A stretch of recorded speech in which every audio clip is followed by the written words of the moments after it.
বিসমিল্লাহির রহমানির রহিম। সম্মানিত সকল ভিউয়ারদের জানাই শুভেচ্ছা এবং সালাম। আসসালামু আলাইকুম।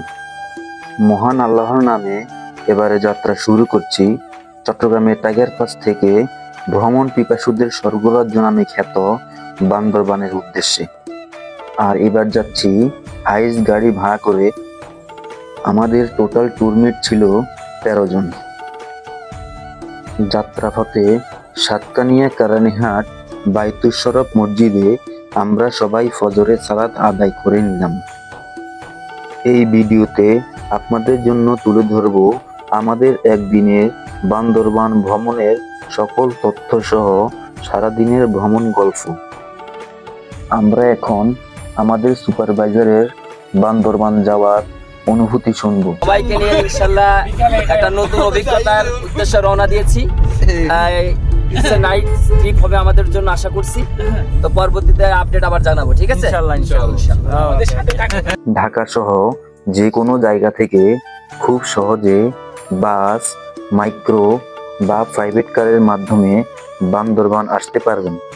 চট্টগ্রাম থেকে বান্দরবান আসতে প্রায় 2 ঘন্টা সময় লাগে। বান্দরবান যাওয়ার মাঝপথে আমরা হোটেল তাজমহলে হালকা নাস্তা সেরে নিলাম।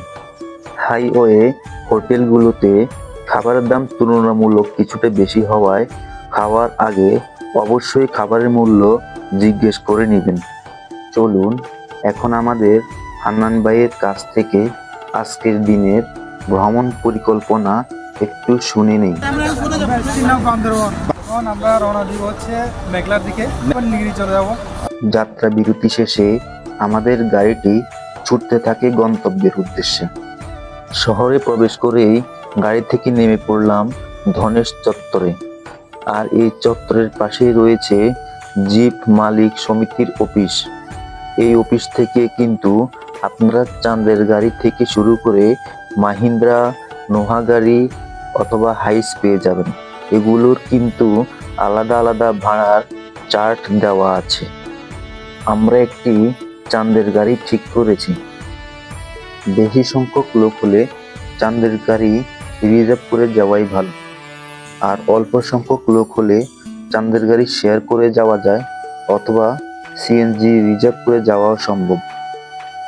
বান্দরবান শহর থেকে নীলগিরির দূরত্ব প্রায় 50 কিলোমিটার।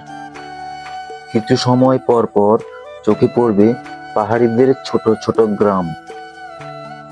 তারা সারাদিন এই পাহাড় থেকে ওই পাহাড়ে ঘুরে ফিরে ফল ও শস্য সংগ্রহ করে। পাহাড়িদের দৈনন্দিন জীবনের কার্যক্রম আপনাদের চোখে পড়বে। এটি হলো ওয়াই জংশন আর্মি চেকপোস্ট। এখানে গাড়ি থামিয়ে সবার নাম এন্ট্রি করে আবার যাত্রা শুরু করতে হয়। এখানে কিন্তু আপনাদের আইডি কার্ড বা জন্ম সনদ দেখাতে হবে। বেশ মজা করতে করতে আমরা চলে এলাম আমাদের প্রধান গন্তব্যস্থল নীলগিরিতে। নীলগিরিতে প্রবেশ ফি জনপ্রতি 100 টাকা। আপনারা মেঘের ছোঁয়া পেতে হলে সকাল সকাল নীলগিরিতে চলে আসতে হবে। বেলা বাড়ার সাথে সাথে মেঘের ছোঁয়া পাওয়া প্রায় অসম্ভব হয়ে পড়ে। তবে এখানকার আবহাওয়া ক্ষণে ক্ষণে পরিবর্তন হয়। ভাগ্য ভালো হলে যে কোনো সময় মেঘের ছোঁয়া পেয়ে যেতে পারেন। নীলগিরিকে বলা হয় বাংলার দার্জিলিং। দিগন্ত জুড়ে সবুজ পাহাড় আর মেঘের লুকোচুরি যে কাউকে এর রূপ দিয়ে বিমোহিত করে রাখবে। দার্জিলিং কাশ্মীরের সৌন্দর্যের চেয়েও আমাদের বান্দরবানের নীলগিরি কোনো অংশে কম নয়। এটি সমুদ্রপৃষ্ঠ হতে প্রায় 2200 ফুট উঁচুতে অবস্থিত। এখানে হালকা নাস্তা বা লাঞ্চ করার জন্যও কিন্তু সুব্যবস্থা রয়েছে। এর পাশেই একটি প্রাথমিক চিকিৎসা এবং গিরিসম্ভার রয়েছে। এখানে অনেক ধরনের কাপড় এবং অনেক জিনিসপত্র পাওয়া যায়।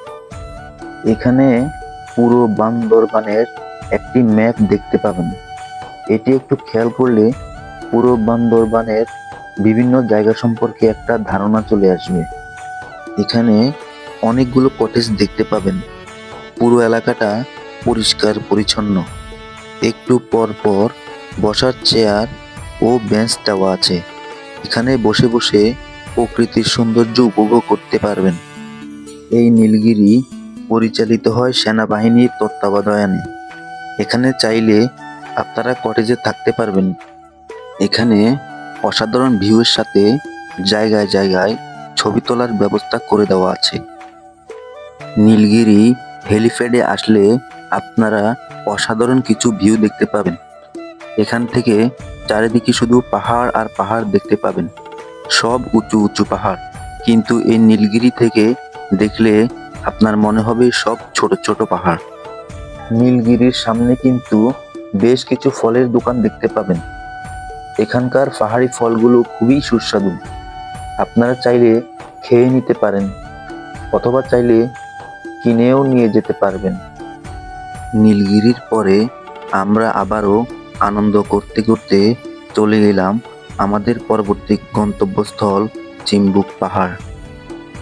এই স্থানটির নাম হলো চিম্বুক। এখানে প্রবেশ ফি জনপ্রতি 20 টাকা। গেট থেকে ঢোকার পরে এভাবেই কিছুটা উঁচু পথ অতিক্রম করে তারপর ভিউ পয়েন্টে যেতে হবে। এটাই হচ্ছে চিম্বুক পর্যটন কেন্দ্র। এই চিম্বুক পাহাড় থেকে সূর্যোদয় ও সূর্যাস্ত খুব সুন্দরভাবে দেখা যায়। মাঠের মতো এই ভিউ পয়েন্ট বা চত্বরটাকে বলা হয় নব চত্বর। চিম্বুক পাহাড় বাংলাদেশের তৃতীয় বৃহত্তম পাহাড় এবং ঐতিহাসিক স্থান। এই পাহাড়কে কালা পাহাড়ও বলা হয়ে থাকে। এটি গড় সমুদ্রপৃষ্ঠ হতে প্রায় 2500 ফুট উঁচু। এই পাহাড়ের চূড়া হতে পার্শ্ববর্তী জেলা কক্সবাজার ও চট্টগ্রামের উপজেলাগুলো দেখা যায়। আকাশ পরিষ্কার থাকলে দৃষ্টিসীমা চলে যায় একেবারে বঙ্গোপসাগর পর্যন্ত। এখান থেকে সাজেকের মতো মেঘের উড়াউড়ি দেখা যায়। চিম্বুক পাহাড়ের চূড়ায় রয়েছে একটি টেলিফোন এক্সচেঞ্জের টাওয়ার। এই জায়গার সঙ্গে বান্দরবানের সব থানার টেলিযোগাযোগ রয়েছে। এখানে একটি রিসোর্টও আছে। আপনারা যদি চান দুপুরে লাঞ্চ করতে পারবেন এবং চাইলে আপনারা থাকতেও পারবেন। চিম্বুক পাহাড় ভ্রমণ শেষ করে আমরা বান্দরবান শহরে চলে এলাম। এখানে আমরা আমাদের দুপুরের লাঞ্চ সেরে নিলাম। বেয়াইবাড়ি অভিজাত রেস্তোরাঁ। শহরের অন্যান্য রেস্টুরেন্টগুলোর মধ্যে এই রেস্টুরেন্টের খাবারের মান অনেক ভালো এবং আমরা নিজেরাও লাঞ্চ করে তা উপলব্ধি করতে পেরেছি। লাঞ্চ শেষ করে আমরা রওনা দিলাম আমাদের আজকের দিনের শেষ গন্তব্যস্থল মেঘলা পর্যটন কেন্দ্রের উদ্দেশ্যে। এই স্থানটির নাম মেঘলা পর্যটন কেন্দ্র। বান্দরবান শহর থেকে মাত্র 4 কিলোমিটার দূরে অনেক সৌন্দর্যপূর্ণ একটি স্থান হচ্ছে মেঘলা পর্যটন কেন্দ্র। আর এখানে প্রবেশের জন্য জনপ্রতি প্রবেশ ফি 50 টাকা। প্রবেশ করলেই এরকম একটি ম্যাপ পেয়ে যাবেন। কোথায় কি আছে এর সম্পূর্ণ বিবরণ এখানে রয়েছে। এখানকার মূল আকর্ষণ হচ্ছে এই বিশাল লেকের উপর এরকম দুটি ঝুলন্ত ব্রিজ।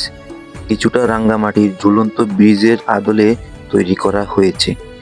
আপনারা চাইলে বোটিং বা কাইকিংও করতে পারবেন। এখানে কিন্তু একটি চিড়িয়াখানাও রয়েছে, যেখানে আছে লতা ভাল্লুক, খরগোশ, মায়াহরিণ, বানর আরও কিছু প্রাণী। এখানে আরেকটি অন্যতম আকর্ষণ হচ্ছে কেবল কার। এখানে উঠতে হলে আপনাকে 50 টাকা দিয়ে একটি টিকিট কেটে নিতে হবে। আবার আদিবাসীদের কাপড়ের দোকানও আপনারা এখানে আসলে দেখতে পারবেন। বান্দরবানে আরও আছে Titanic view point, double hand view point, Nilachal, স্বর্ণ মন্দির, শৈলপ্রপাত ঝর্ণা সহ আরও অনেক অনেক সৌন্দর্যমণ্ডিত স্থান। কিন্তু সময়ের অভাবে এই স্থানগুলোতে আমাদের যাওয়া হয়নি। পরবর্তীতে আবার বান্দরবান আসা হলে বাকি স্থানগুলোতে যাওয়ার চেষ্টা করব ইনশাআল্লাহ। বান্দরবান শহরে 1500 থেকে 2000-এর মধ্যে রাত্রি যাপনের জন্য বেশ কিছু হোটেল পেয়ে যাবেন। আপনারা চাইলে থেকে যেতে পারেন, আবার চাইলে রাতের বাসে বা গাড়িতে রওনাও দিতে পারেন। বন্ধুরা, এতক্ষণ আমি আপনাদের বান্দরবানের কিছু জনপ্রিয় পর্যটন স্পট ঘুরে দেখানোর চেষ্টা করলাম। আজকের ভ্রমণ গল্প থেকে এখানেই বিদায় নিচ্ছি। ইনশাল্লাহ দেখা হবে পরবর্তীতে নতুন কোনো ভিডিও বা গল্প নিয়ে। আপনারা ততক্ষণ পর্যন্ত সবাই ভালো থাকবেন এবং সুস্থ থাকবেন। আল্লাহ হাফেজ।